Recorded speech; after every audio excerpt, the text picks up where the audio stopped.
De quoi naît cette idée d'Afrique in Visu?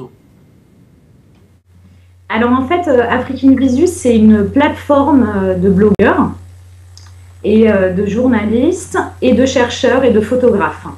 En fait, l'idée est née en 2005 suite à une recherche que j'ai faite sur les rencontres de Bamako.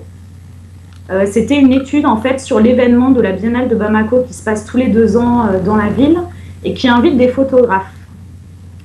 Suite à cet événement, en fait, on s'est rendu compte avec mon collaborateur Baptiste de Vildavray qu'il y avait des manques dans le milieu de la photographie en Afrique. Entre autres, il y avait très peu de réseaux et de collaboration entre les photographes africains. Et donc, on a monté le projet en 2006 à Bamako avec l'école de photographie de Bamako qui s'appelle le CFP. Le blog, c'est fait par vous deux ou c'est une association ou comment vous soutenez les dépenses pour ce blog? En fait, au départ, le projet d'Afrique in Visu, c'était un blog qui invitait des contributeurs, donc des photographes de tous les pays africains, mais aussi des photographes étrangers, italiens, français, espagnols, qui travaillent en Afrique.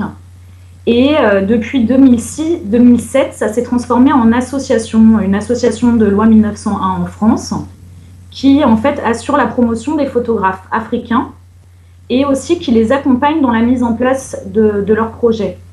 En fait, on n'est pas du tout subventionné, c'est une association pour l'instant qui fonctionne à la fois avec des contributions bénévoles de photographes, de journalistes et de chercheurs, et en fait sur lequel on met en place des projets avec des musées, avec des journaux, où on arrive en fait à obtenir des travaux ou des expositions pour les photographes collaborateurs.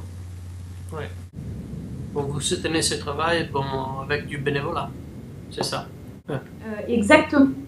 Oui. Et en fait, moi et mon collaborateur, donc Baptiste qui est photographe, oui, et moi qui suis plutôt dans la recherche et en gros, je fais un peu la rédaction en chef du magazine, puisque on est un peu comme un webzine. Ouais. On arrive aussi en fait à se faire rétribuer quand on part sur des formations en Afrique. Donc, on va faire des formations à, par exemple, comment monter un blog culturel, ou en 2007, nous avons dirigé le BKO Photo, qui était le journal de la Biennale de Bamako, où on a fait une formation à des jeunes blogueurs, des jeunes BDistes, sur la mise en place d'un blog culturel. Donc, grâce à cela, en fait, on arrive à faire fonctionner à la fois l'association et à la fois, nous aussi, à pouvoir recevoir des financements. Votre activité regarde plutôt la partie francophone de l'Afrique ou c'est partout en Afrique? Alors, aujourd'hui, en fait, le problème est que Afrique in Visu est que dans une version, donc dans une langue qui est la langue française. Oui. Donc, on est quand même majoritairement tourné vers des photographes ou des contributeurs qui parlent français, sachant qu'on s'intéresse aussi beaucoup à la photographie au Nigeria, au Mozambique, etc., où à ce moment-là, on est obligé de faire un travail de traduction par rapport aux photographes.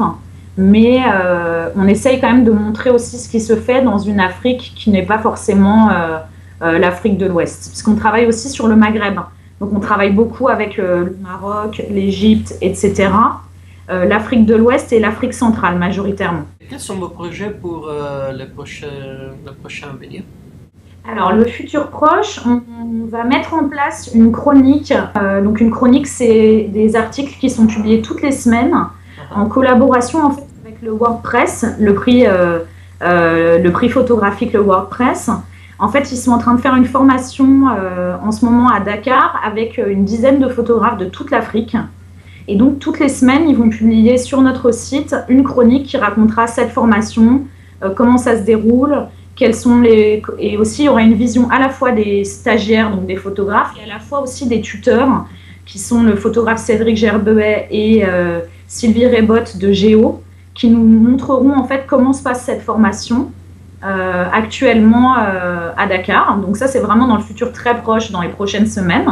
En 2011, on va mettre en place une formation à Brazzaville au Congo avec des photographes du collectif Génération Elili. C'est un collectif d'une vingtaine de photographes sur place. On va mettre en place en fait une formation qui sera sur les réseaux culturels en Afrique, où on invitera à la fois des chercheurs, des photographes et des gestionnaires de projets culturels à collaborer ensemble. Alors, congratulations et merci pour cette interview. Merci beaucoup.